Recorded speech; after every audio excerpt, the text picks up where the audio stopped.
So friends, finally हमारे यहाँ पर भी हो गई बारिश और मई के महीने में फरवरी वाली फीलिंग दोबारा से ले ली हमने।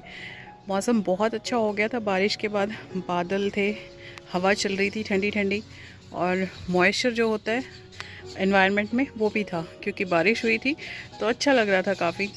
आज नेक्स्ट डे है, धूप खिली है, चिड़ियों की चहचहाहट आप सुन पा रहे होंगे, कोयल भी बोल रही है, और यहाँ पे गार्डन में प्लांट्स भी खिले खिले लग रहे हैं। तो आज का दिन तो ऐसा लग रहा है बिल्कुल आइडल है। आज है 5 मई और यहाँ पर बारिश के बाद एकदम से प्लांट्स की जो ग्रोथ होती है ना, बहुत जल्दी बढ़ते हैं प्लांट्स। तो ग्रोइंग सीज़न तो है ही प्लांट्स के लिए। गर्मी से थोड़ा परेशान थे बट स्टिल आज थोड़े खुश लग रहे हैं। हमारी कैप्सिकम वहाँ पर रेड हो चुकी है, जल्दी उसको हार्वेस्ट करेंगे। वहाँ पर हमारे बहुत सारे प्लांट्स लग रहे हैं जिसमें कि तोरी है, रिच गॉर्ड लंबी वाली है, और पहाड़ी वाली जो तोरी होती है वो भी है। वाटरमेलन्स भी हैं। हालांकि वो कंटेनर अब मुझे लग रहा है कि छोटा पड़ गया है क्योंकि प्लांट्स आउटग्रो हो रहे हैं, इस तरफ उस तरफ सब तरफ फैल रहे हैं। आने वाले दिनों में तो ये ग्रीन एरिया लगेगा पूरा ही। अभी भी लगता है बट इनफैक्ट ऐसे अभी भी लगता है बट आने वाले दिनों में ऐसा लगेगा कि कारपेट बिछ चुकी है। उसके बाद यहाँ पर भी प्लांट्स काफ़ी अच्छे लग रहे हैं। कुछ मैंने बैंगन के प्लांट्स ट्रांसप्लांट कर दिए थे, अच्छी उनकी ग्रोथ चल रही है। आज मैं आपको पास से कुछ नहीं दिखा रही हूँ, एक ब्रॉड ओवरव्यू दे रही हूँ। बर्ड्स आई व्यू होता है ना, जो ऊपर से देखते हैं ऐसे, इस तरीके का एक बर्ड्स आई व्यू आपको दे रही हूँ। वहाँ पर एक अमरूद का पौधा लगा है जो कि मैंने थोड़े दिन पहले ट्रांसप्लांट किया था, मतलब कि इसको छोटे से गमले से निकाल के ग्रो बैग में डाला था। अब इसकी ग्रोथ काफ़ी अच्छी होगी और एक वहाँ पे अमरूद जो है वो भी आई थिंक पॉलिनेट हो गया है और बढ़ रहा है। साथ में ये ब्लू वाला कंटेनर जो देख रहे हो, जो हाफ़ ब्लू और हाफ़ टेराकोटा कलर में है, वो ऐसा इसलिए क्योंकि मैंने जब इसकी शेप दूसरी तरफ थी तो मैंने उधर पेंट कर दिया था, अभी इस तरफ का पेंट करना रहता है। खीरे की बेलें काफ़ी अच्छी चल रही हैं। देन अपनी कैबेज को मैंने ढक कर ही रखा हुआ है, एक क्योंकि ऑलरेडी ख़राब हो चुकी जो यहाँ लगी थी, तो मैंने प्रिकॉशनरी उसमें अगर छोटे मोटे फूल बन भी रहे होंगे तो मैंने सोचा चलिए जो बन रहा है उसको तो हम संभाल के रखते हैं। यहाँ पर और बहुत सारी बेलें तैयार हो रही हैं। यहाँ पर ये जो आप देख रहे हो, ये वाली बेल, ये हमारे पास है खरबूजे की बेल। तो जो 2-3 बेलें लगाई थी मैंने, बढ़ रही हैं। सीड्स मैंने डायरेक्टली सो कर दिए थे, बढ़ रहे हैं अब वो। क्लस्टर बीन्स ये येलो वाले पॉट में लगी हैं, यहाँ पर भी ये अच्छी बढ़ रही हैं। साथ में ये पीछे जो ग्रीन कलर का बैग देख रहे हो, यहाँ भी अच्छी बढ़ रही हैं। अब ये धीरे धीरे और बड़ी होती जाएंगी, पर मैं इनका कंटेनर चेंज नहीं करने वाली, इसी में रहेंगी क्योंकि मेरे पास और कंटेनर नहीं है इनके लिए। वैसे तो मेरे पास ग्रो बैग्स काफ़ी सारे पड़े हैं अभी, लेकिन उनके लिए मेरे पास मिट्टी नहीं है, तो बिना मिट्टी के तो प्लांट्स लगेंगे नहीं फ़िलहाल।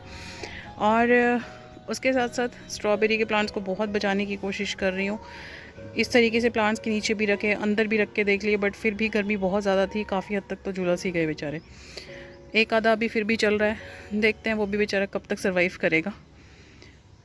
यहाँ पर काफ़ी अच्छे विंकास लग रहे हैं, और ये सब तो मैंने आपको पहले भी दिखाया ही था, बट चलिए अब अपनी वीडियोस में अगर पोर्चुलाका की बात ना करूं तो ऐसा नहीं हो सकता, क्योंकि अभी जो समर्स की स्टार फ्लावर होती है वो पोर्चुलाका ही होती है।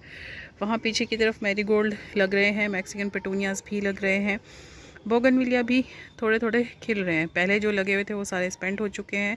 यहाँ पर बारिश हो गई है तो अब पेटूनियाज की हालत मुझे नहीं लगता बहुत दिन चल पाएगी, क्योंकि बारिश के पानी से ये ख़राब हो जाती हैं। यहाँ पर भी हमारे पास पेटूनियाज लगी हुई हैं। कल मैंने इन सारे प्लांट्स को जो कि अंदर रखे हुए थे बाहर उठा कर रख दिए थे। ये इंडोर रखे थे ना, तो इसकी ब्यूटी अलग ही देखने को मिलती है, ग्रीनरी।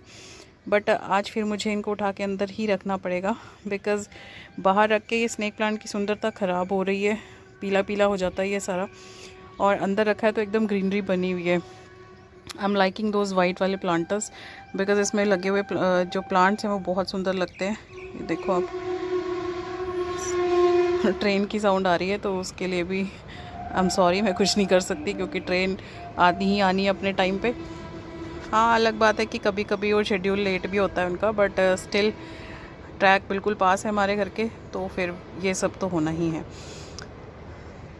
कोचियास बहुत सुंदर लग रहे हैं। एक अम्बी जो यहाँ पर पहले ही काली पड़ चुकी थी बेचारी, अब स्ट्रेच हो रही है, बड़ी हो रही थी लेकिन फट गई इस चक्कर में, तो हम इसे तोड़ लेते हैं बाकी ताकि बड़ी हो सके। आई थिंक ये ठीक है अभी तक तो। फ़िलहाल इसे टेस्ट करती हूँ, मेरा बहुत मन है इसे टेस्ट करने का।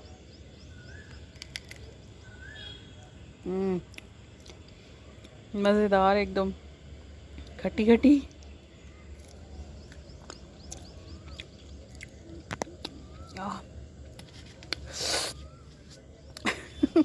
मेरे एक्सप्रेशन से आप समझ पा रहे होंगे, मज़ा आ गया इसको खा के। सुबह सुबह की जितनी सुस्ती चढ़ी होती है ना इंसान को, पूरी भाग गई।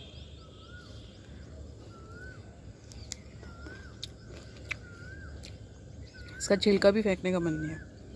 एक्चुअली ये ब्राइटनेस बहुत ज़्यादा हो रही है ना, धूप पड़ रही है एक्चुअली, तो अब मैं आपको दिखाती हूँ। एक्चुअली हल्की हल्की सी येलो भी हो चुकी है ना, तो थोड़ी सी पक भी रही थी। तो अब इसका स्वाद जो है ना वो खट्टा मीठा सा है, बहुत टेस्टी है।